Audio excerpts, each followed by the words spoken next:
नमस्कार दोस्तों, मेरे चैनल में एक बार फिर से आप लोगों का स्वागत है। तो दोस्तों, जैसे मैंने आप लोगों को जैन धर्म से संबंधित बहुत सारी इन्फॉर्मेशंस दी है, मैंने इस पर बहुत सारी अपनी वीडियोस आप लोगों को प्रस्तुत की है। तो उसी क्रम में जो है आज मैं आप लोगों को बताऊंगा जैन धर्म के साहित्य और लेखक के बारे में।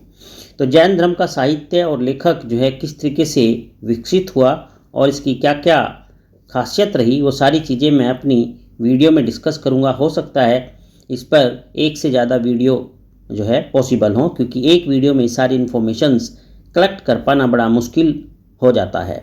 तो मुझसे आप जुड़े रहिए और इन इन्फॉर्मेशंस को कलेक्ट करते रहिए। तो चलिए मैं स्टार्ट करता हूँ जैन धर्म का साहित्य और लेखक के बारे में। तो देखो दोस्तों, जो जैन धर्म के दो संप्रदाय हुए हैं, एक श्वेतांबर और दूसरा दिगंबर। और ये जो दो संप्रदाय हुए, आपको पता ही है, मैंने बताया है कि इनमें डिफरेंसेस थे आपस में। अब ये दोनों संप्रदाय, ठीक है, अपने अपने धर्म ग्रंथों को आगम सिद्धांत कहकर पुकारते हैं। ठीक है, इस बात को नोट करते रहना आप लोग। और दोनों ही अपने ग्रंथों के 12 अंगों को प्रथम और महत्वपूर्ण अंग मानते हैं।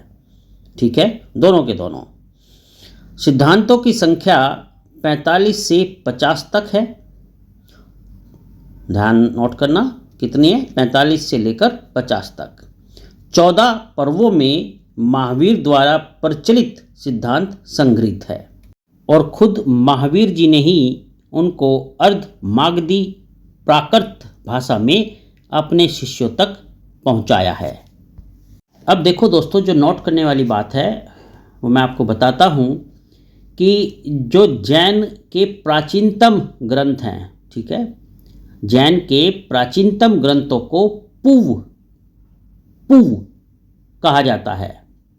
पाप बड़े की मात्रा आधा व पूव कहा जाता है।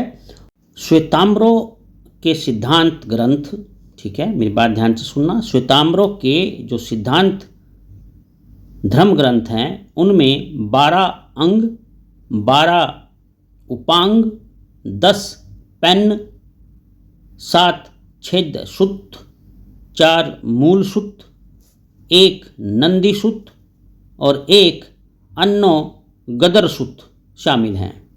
और इन सभी ग्रंथों को सूत्र शैली में ही लिखा गया है। और ध्यान देने की बात यह है कि ये गद्य और पद्य का मिश्रित रूप है।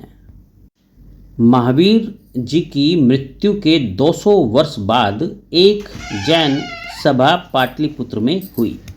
ठीक है, इस जैन सभा में जो है पवित्र ग्रंथों की व्यवस्थाओं को निश्चित किया गया। लेकिन इसकी एक बात और है जो नोट करने वाली है कि इन सभी जैनियों ने इस चीज़ को स्वीकार नहीं किया।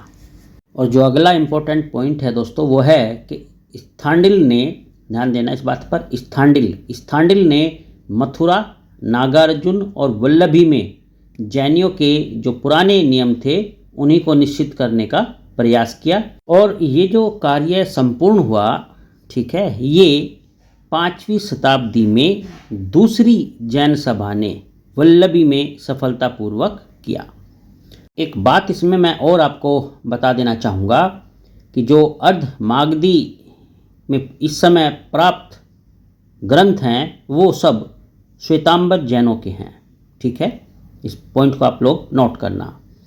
अब नियम यानी कि व्यवस्था संबंधी जो पुस्तकें हैं वो 6 भागों में विभाजित हैं, जिसमें 12 अंग, 12 उपांग, 10 प्रकरण, 6 छेद सूत्र, 4 मूल सूत्र और 4 विविध ग्रंथ हैं।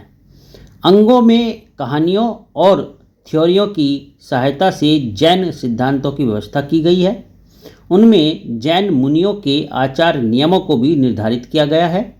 जो प्रकरण है, प्रकरण में पद्यमय, यानी जो प्रकरण हैं ये पद्यमय हैं, अर्थात पद में जो है उल्लेखित हैं। और उनमें जैन मत के विभिन्न पक्षों का उल्लेख किया गया है। और जो छेद सूत्र हैं, छेद सूत्रों में मठों में पालन किए जाने वाले नियमों को बताया गया है। ठीक है, अब बात आती है कि भाई अगर नियम तोड़ते थे तो क्या होता था। तो देखो, इन्हीं छेद सूत्रों में बताया गया है कि नियमों को तोड़ने पर क्या दंड दिया जा सकता है, वो सब इन छेद सूत्रों में लिखा गया है। मूल सूत्रों में जैन मत के बुनियादी सिद्धांतों का वर्णन किया गया है। ठीक है, मेरी इन बातों को आप लोग बहुत अच्छे से नोट करके रखना। अपनी अगली वीडियो में मैं आप लोगों को जैन साहित्य और लेखकों के बारे में और डिटेल में बताऊंगा। आज मैं इसको यहीं तक रखता हूं। चलिए, मुझसे जुड़े रहने के लिए आपका बहुत बहुत धन्यवाद। आपका दिन बहुत बहुत शुभ हो। आपका अपना खुद का पूरा ध्यान आप लोग रखना।